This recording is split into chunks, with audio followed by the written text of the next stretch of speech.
Mr. Kaiwei Tang, thank you so much for being here today, sir. Oh, thank you for having me. Appreciate it. So, what have you taken away? So, you've taken this very minimalist approach to technology, and you haven't rejected it entirely, but you just tweaked your life in a way to be more humanistic, I guess would be the word. Uh, Hmm. what have you learned from that pursuit?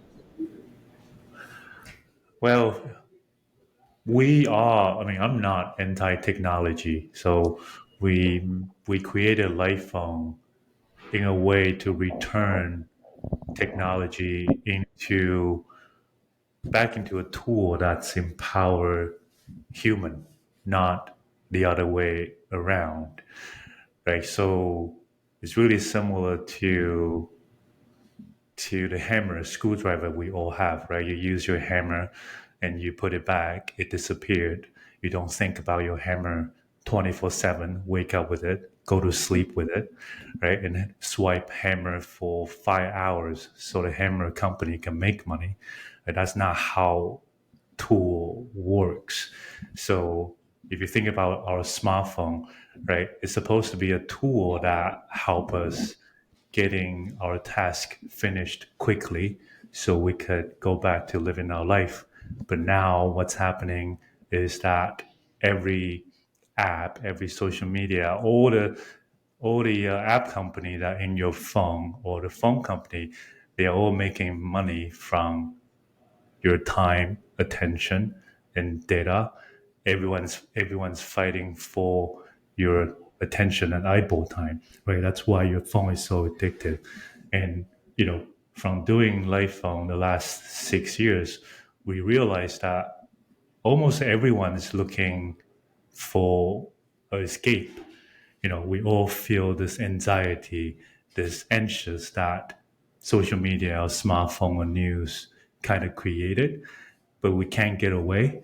I think part of the reason being, this huge engine that Google, Apple, Samsung, Facebook created, and it's attacking, in my opinion, is attacking our vulnerability because as human we love quick, instant excitement, right? That creates dopamine in your brain, and that's why it's so addictive.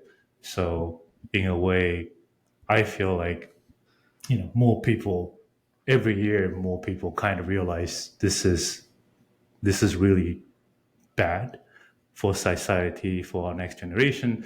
So we're getting more people joining us every year, which is really encouraging. And I just feel like a tool like this has to exist, and no one else, no big company, no big tech are making something like this.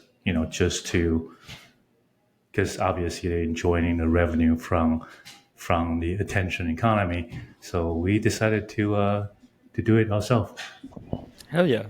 And so, in that 6 year time period that you, from when you started the brand, obviously you've used your own technology and gone away from like the traditional iPhone that seemingly everybody has. What has your experience been like with like how has it changed how you move throughout the world and just like your mental state? Oh, for myself, yeah, I use Lightroom full time, but I still have my laptop, obviously, and my tablet, and I do everything else, the social media, the emails, on my laptop or tablet. But I don't have a smartphone. I think, in a sense, for me, that creates spaces, right? So, I'm fairly intentional in terms of how I use my devices. Say, if I need to do a video call like this, I will bring my laptop. If I know I need to look at the company's social medias or anything else, I will bring my laptop or my tablet. But if I go out, like on the subway or walking around or just having dinner with my girlfriend, my partners, I wouldn't bring my smartphone. I know I don't need a smartphone. I know it's just gonna distract me anyway. So in a way, it really helps me focus on what I wanted to do at the moment without getting sucked into the news, the notification, the pop up text message from all the messaging app or anything else, right? So I really enjoyed be able to reclaim my own time and my attention, without giving that to technology company that try to make money off my data. The reason why how I originally discovered the light phone is I had a experience where I broke my phone, and instead of like immediately jumping to get a new phone, I was like, I just want to see how long I can go Mm. without using my phone before I run into some problems or just like really feel that strong desire to get a new phone. And so I did 13 days no phone, and in that time period, I was a student in university at the time.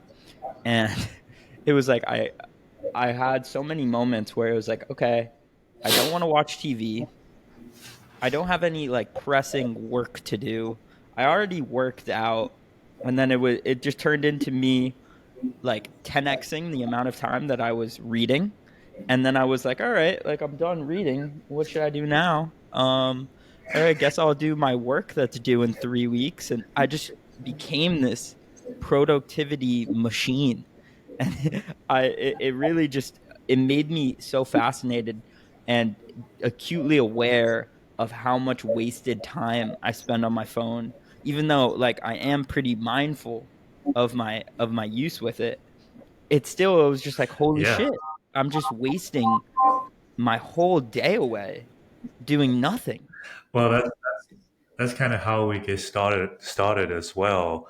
Like back in 2014, I was in this incubator that Google started for designers, and we're doing research on relationship between smartphone and us. We did an experiment that we took away like 15 participants smartphone and ask them to go out for a couple of hours or the day, and then come back and tell us how does that feel, right? I think it's really similar to what you just described. Almost everyone came back describing this initial anxiety leaving their phone behind. You feel nervous. You like you don't have your smartphone, but you still tap your pocket from time to time, just to like, oh, like you're anxious that you don't have your smartphone, right? The first 10 minutes, but then after that, after the 10 minutes or 15 minutes, it depends on, I guess, different person. Everyone expressed this huge relief when they were able to get over that formal fear of missing out. They all started to like, oh, I could just like waiting in the queue trying to pay for my grocery. I could just standing there like doing nothing, look around. Like that's okay. Like sort of giving yourself permission to just do nothing.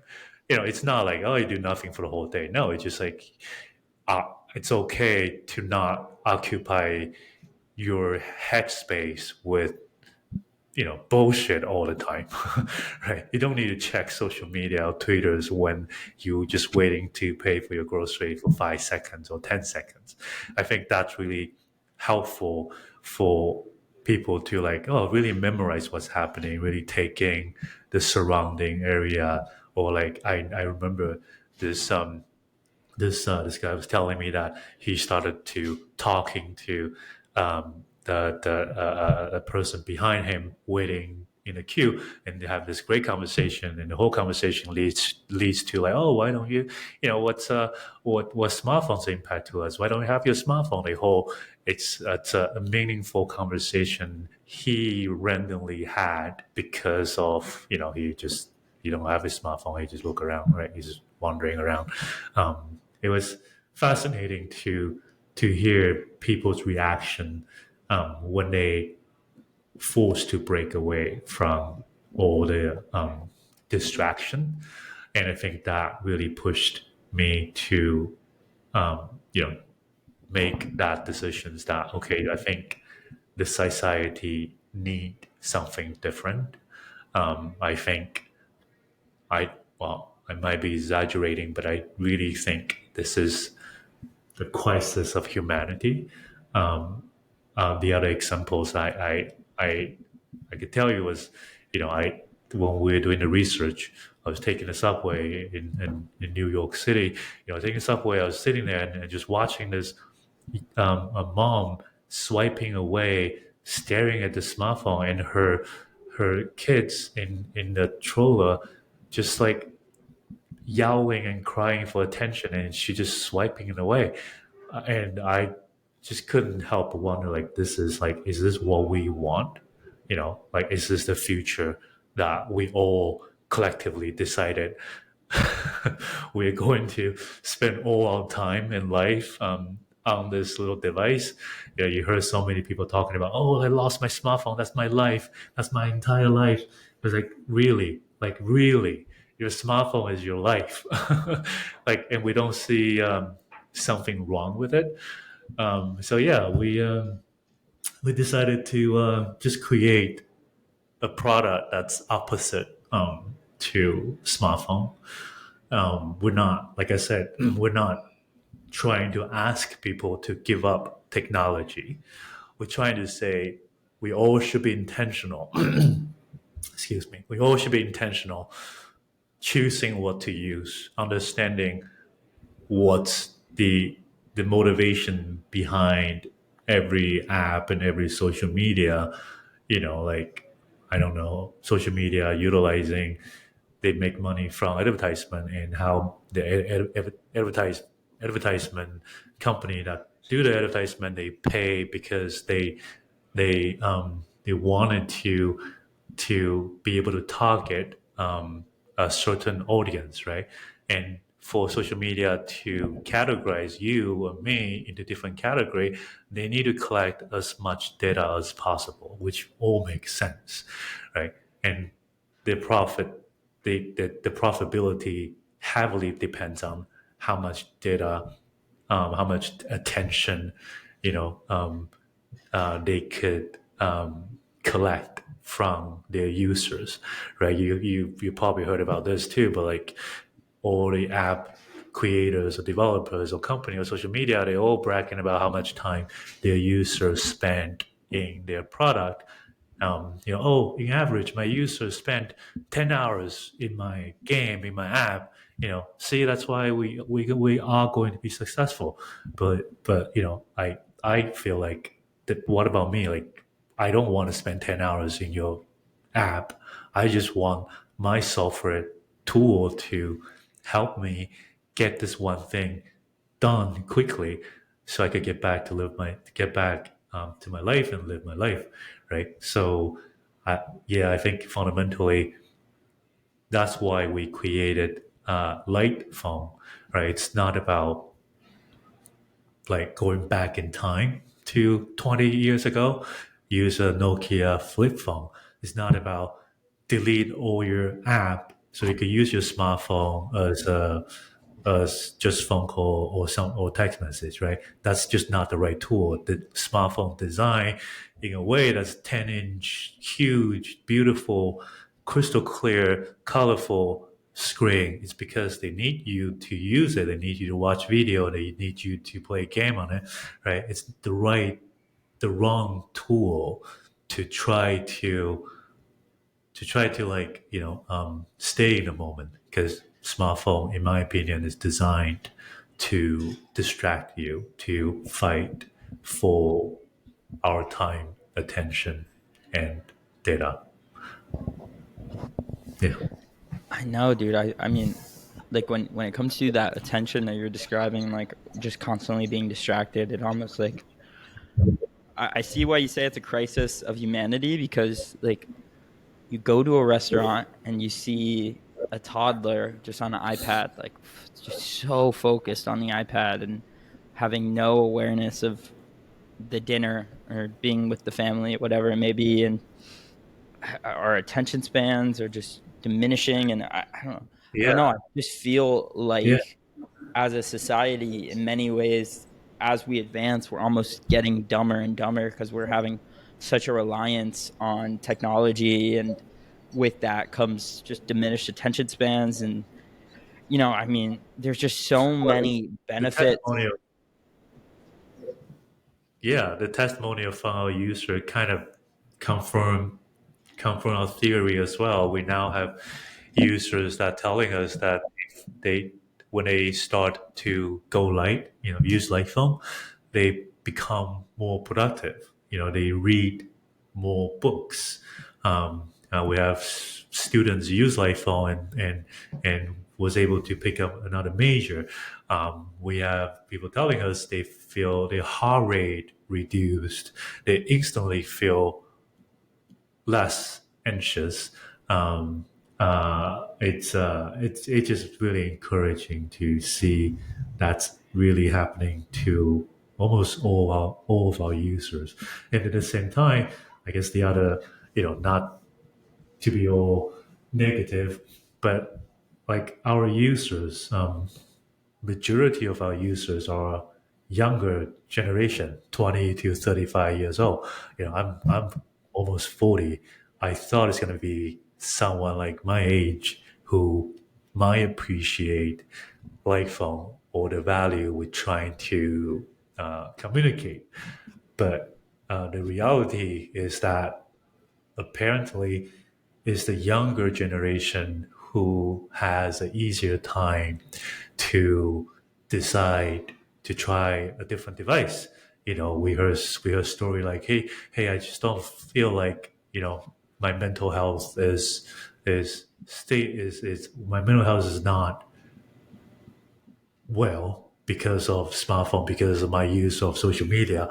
I wanted to make a change, or hey, this is not, I understand the social media engine now.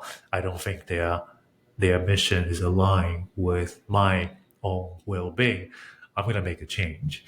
And they have easier time to pick up light phone and make that change compared to an older generation, which is just a pleasant surprise Yeah, to me. I mean, it's fascinating, like that age of 20 to like 39 being the early adapters of the product.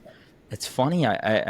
Yeah, I'm right there with you. I wouldn't have initially expected that, but I guess things are cyclical in a way, and like we get to this point, hopefully, that people just have this desire to return back to a more humanistic way of living versus constantly in the throes of the technology companies 24/7.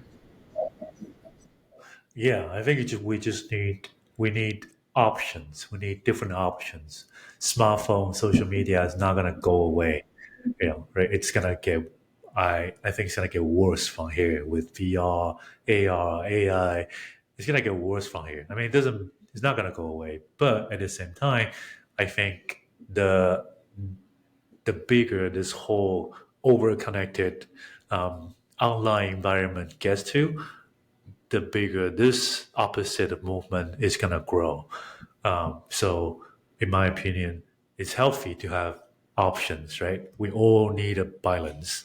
And if you want it to be really live your online world with AI, with the goggle, with, I don't know, whatever the thing that you use, it's awesome too. Like if that makes you happy, great. But I personally think be more connected is not going to make us any happier.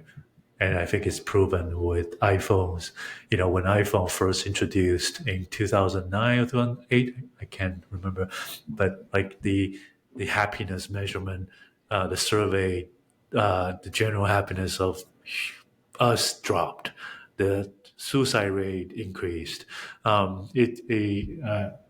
I just don't think using AI, we're using um, the AR, VR, be more connected. It's just not gonna make us any happier. Not in the long run, and we should return technology into just tools, right? I think this just has to be an option for us as humankind, that we need technology, or I personally need technology to be invisible, right? I'm not saying don't use AI. I'm saying I don't want AI to collect my data and sell my data to the highest bidder, right?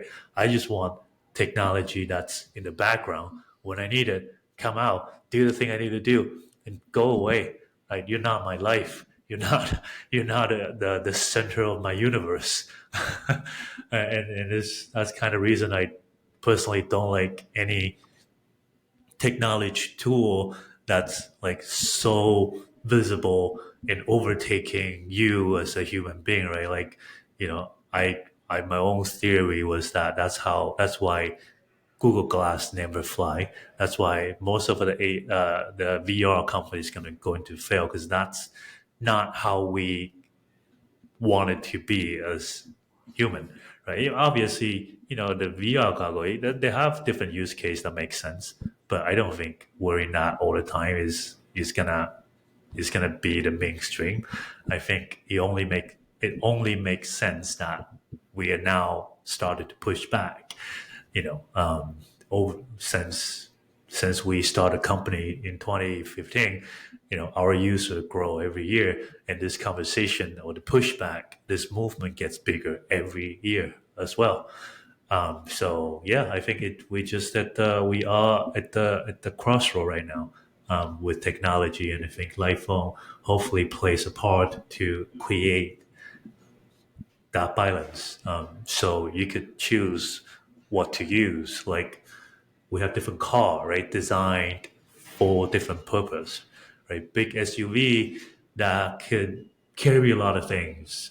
You have small mini car that for city driving, you can't carry stuff. You're just driving from A to B, right? So if you use the same logic, apply that to phone, smartphone is great. That do so many things. Like, a lot of people couldn't live without it. Like, it's awesome. A lot of people, their work depends on it, which all makes sense. But at the same time, why can't we have a phone that's modern, but it does not have the attention economy components built in. It does not have all the distractions that try to ask or entice you to do something that you're not intentionally trying to do. And I think it's only healthy to have a balance in our life. Yeah, I mean that balance is so hard when you do have like that smartphone, just how addicting it's made to be. And I mean, there's this book called Dopamine Nation, and the author Anna Oh Lembke, she makes a amazing analogy. It's talking about how we are wired for a world of scarcity, but we live in one of just pure abundance. And it's almost like we're a yeah, cactus in a rainforest. We are just so wired to be in this world of trying to get any bit of dopamine as we can, but now dopamine is so easily accessible that um, it just it makes us act in a very weird way that's not aligned with our nature. yeah. No, I 100% agree, and I think that's also why our country is so divided as well, because we all looking for that short excitement, and then social media, where most people get news, is mostly curated. You watch a video on YouTube, they start to show you the same video over and over again, similar videos. And I think, yeah, I don't think that's overall good for society. And yeah, hopefully what we do, create a different path, Yeah. And I do think it is creating a different path now. We're getting a lot of press talking about light phone. We got interest from schools, from parenting organizations. It's been very encouraging to see all the moving parts. Yeah, I wonder about that division, whether it's well, I think there's two parts of it that's interesting.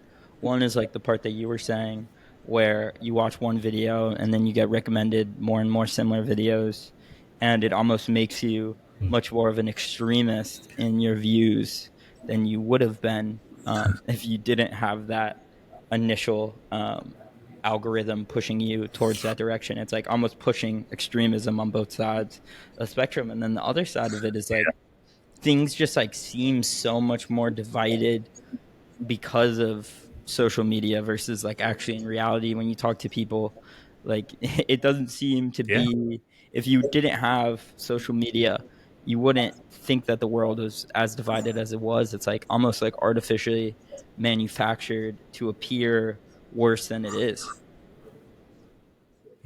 yeah, and I think the algorithm that radicalize people is a true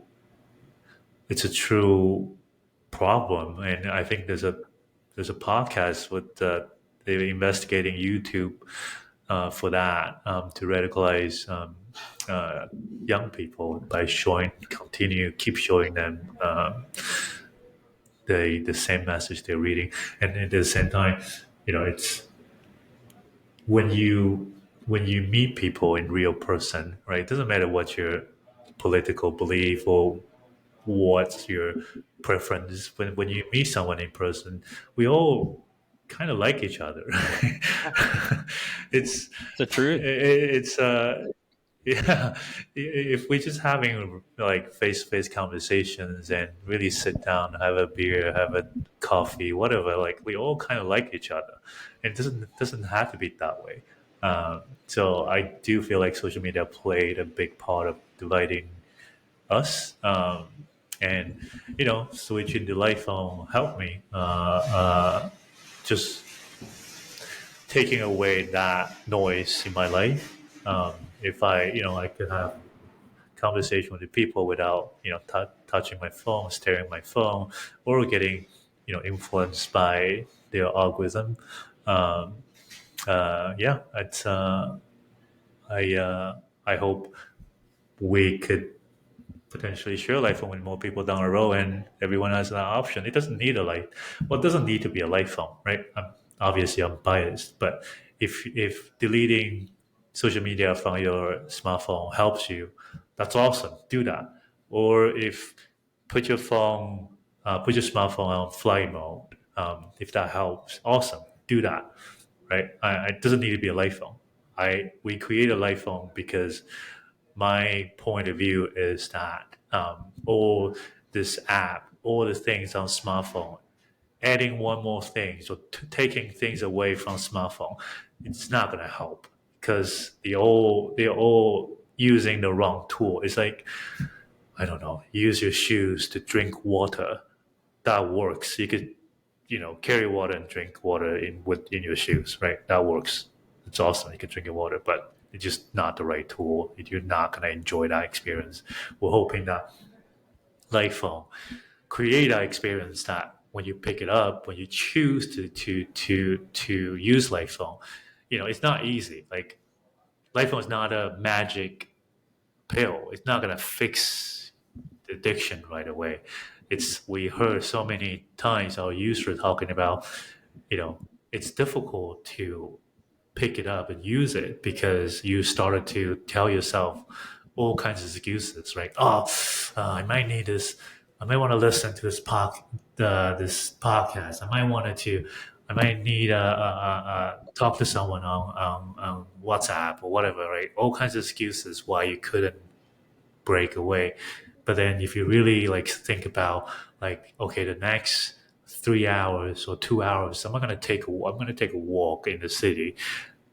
What do I need? I don't need to like get an email. I don't need to watch videos. I don't need to do anything. I know where I'm going, and like when you have that debate and you went through the process with yourself and decided to use like phone that design specifically for that purpose, your next few hours become really special. You constantly be reminded by yourself that, okay, I make this choice, I'm gonna pay attention to the cloud, I don't know, like the buildings, I'm gonna talk to my friends. I'm gonna drink this beer. And you just become more aware of your surroundings. You be in that moment.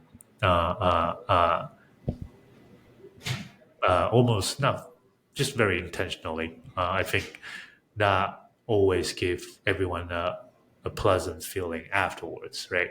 If you compare to use your social media, like when was the last time you or anyone else said that, oh, I just spent 5 hours on Instagram or Twitter. Oh, I feel so good about myself. I'm going to do it again right away. I feel so good. I'm so pleasant. No one ever said that. We all kind of hate it. We all like, oh, what the hell? What just happened? Why can't I stop? But we keep doing it.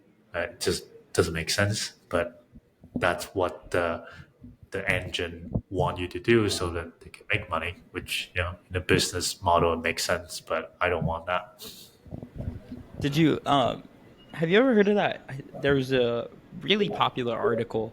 I think the author, his name is George Mack, and he wrote this article called something called like "Why I Have a Crack Phone and a Kale Phone." Have you heard of this?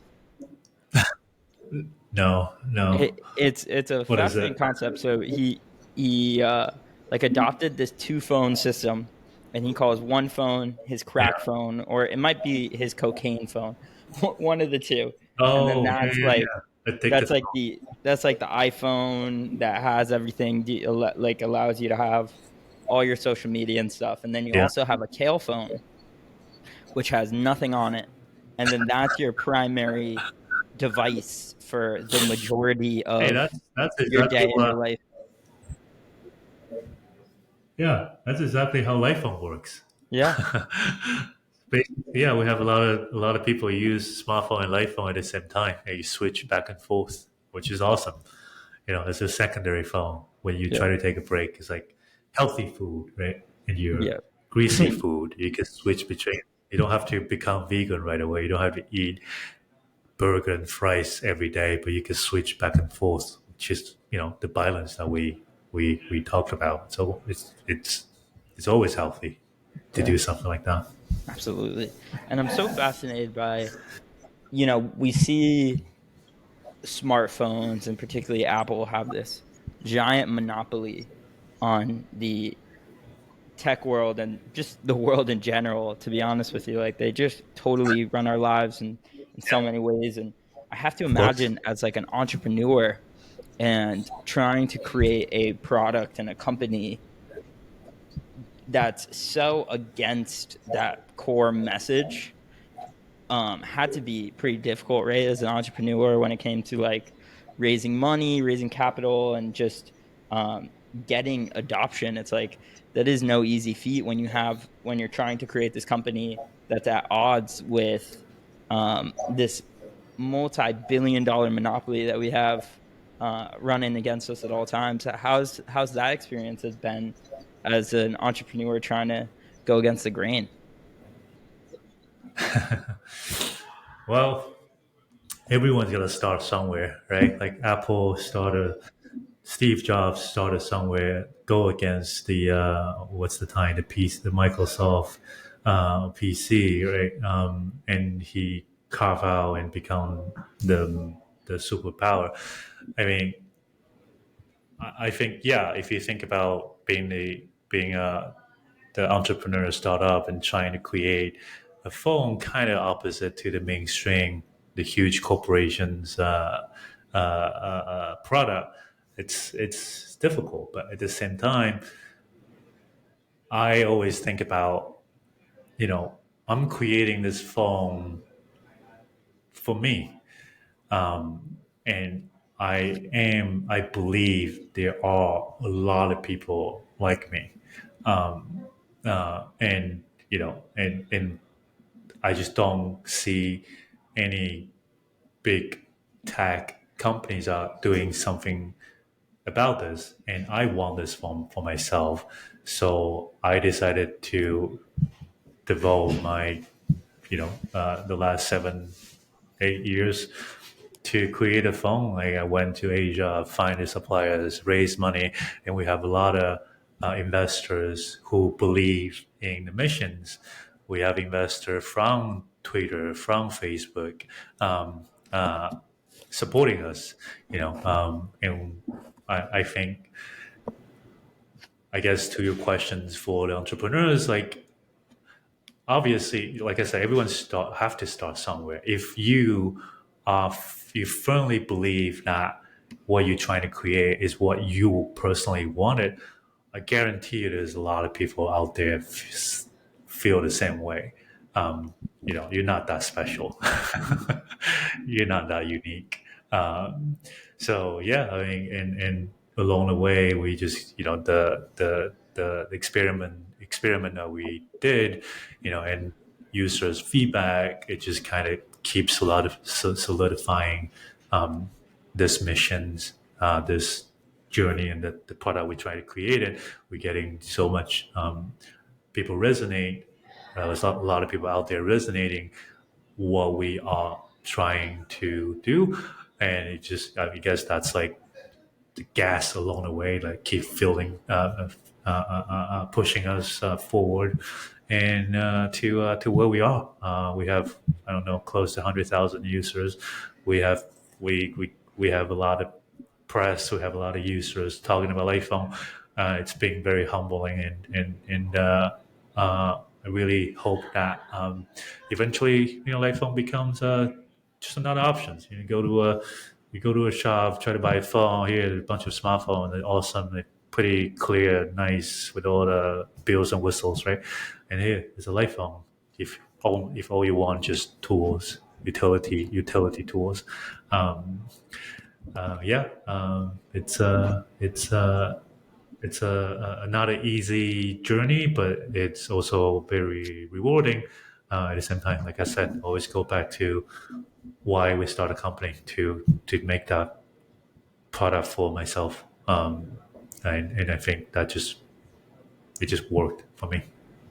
It's funny. That's the music producer Rick Rubin.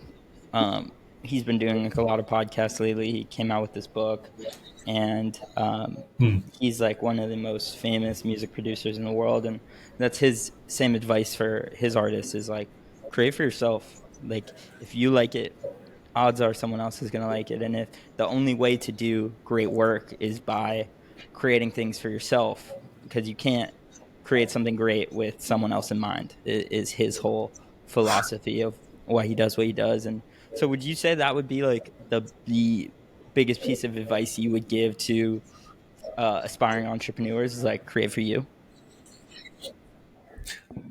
Yeah, like the minimum, the baseline. I think that should be where everyone should start, as a starting point.